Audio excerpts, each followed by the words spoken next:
I'm an addict.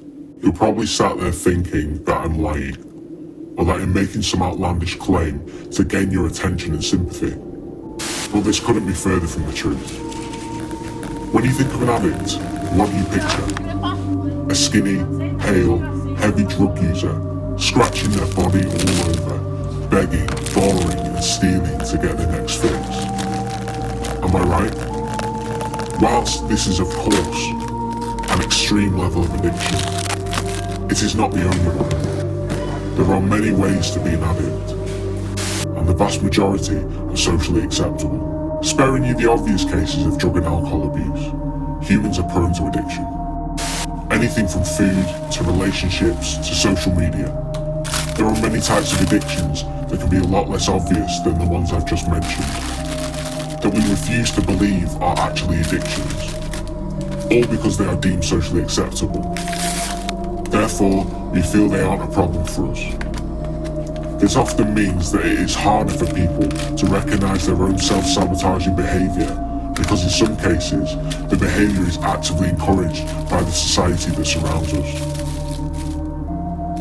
I am an addict. In hindsight, I think I have been all my life. Even from a young child, just to the vices that would be more appropriate for a child. It was only when I started getting into the hard stuff that I started to fully recognise my destructive behaviour.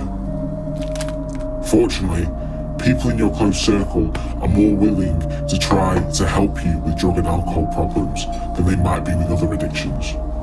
So, after a few years, I found the strength to stay clean and sober. Don't get me wrong, I still face the urges to head down this path every so often.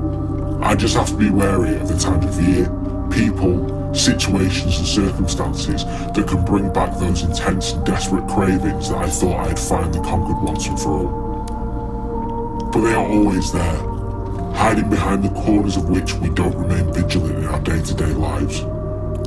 They jump out when you least expect it and have the potential to cripple your progress at any given moment, dragging you kicking and screaming right back down to the pit of despair you were so desperate to escape in the first place. It's funny, once a major addiction has been perceived to have been defeated, those closest to you clap and cheer, enthusiastically exclaiming, "Well done, what a huge accomplishment, I'm so proud of you." It is a heartwarming gesture, of course, don't get me wrong.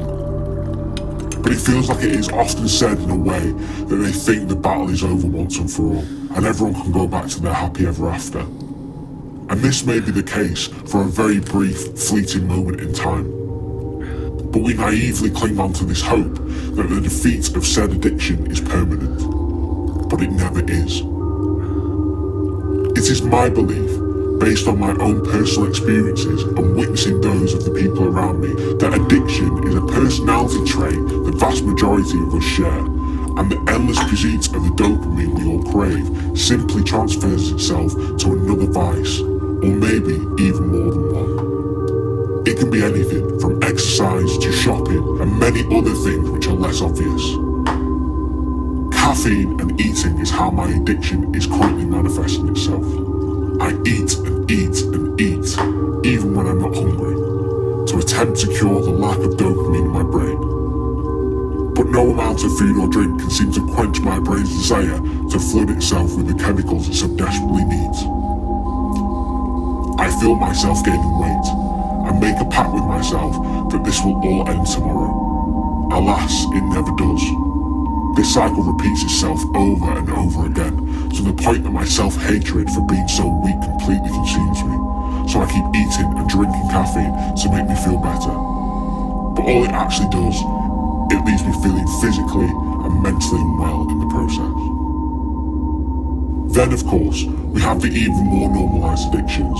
TV, gaming, social media, all engaged with whilst in a mindless state of being, like a zombie.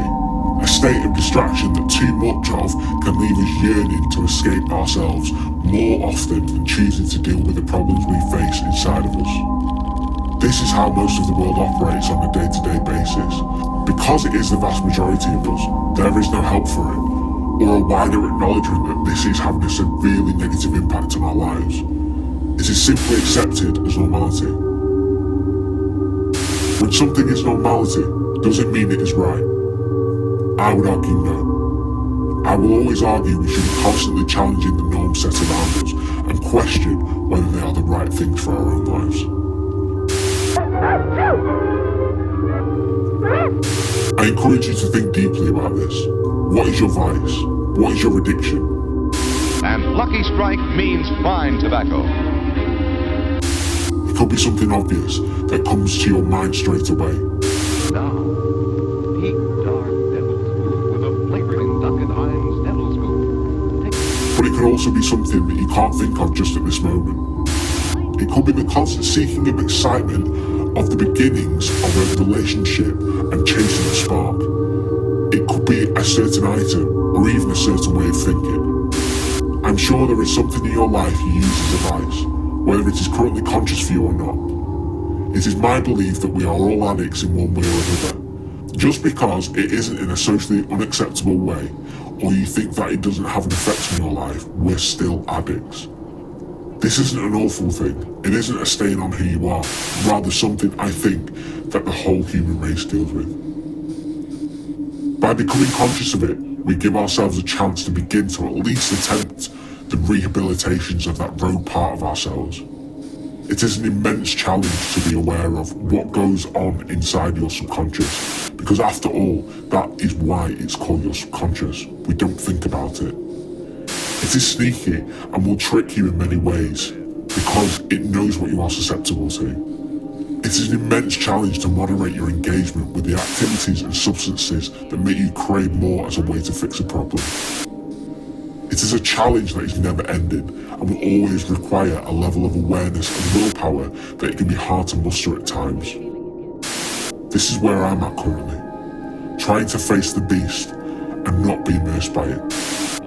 But addictive behaviour manifests itself in times of inattentiveness.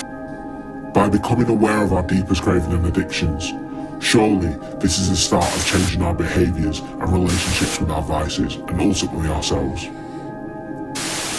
What is your addiction? It could be anything, no matter how seemingly small or insignificant you think it is. By drawing attention to it, we can now begin to muster the strength to take our power back on our lifelong quest to becoming whole.